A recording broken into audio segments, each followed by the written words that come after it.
toward the glow is around 13. Northwest wind change up to 2 miles.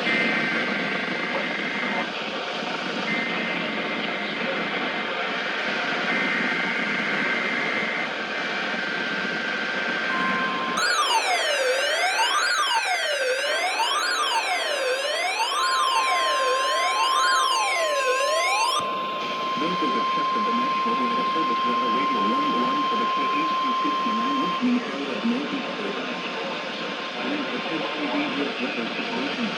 Special wind receivers and all mildly activated to warn the intending hours. These receivers are running on the tip of the National Weather Service to Wednesday between 11 and 1.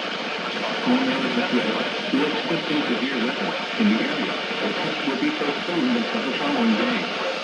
This ends the test of the National Weather Service weather radio warning alarm.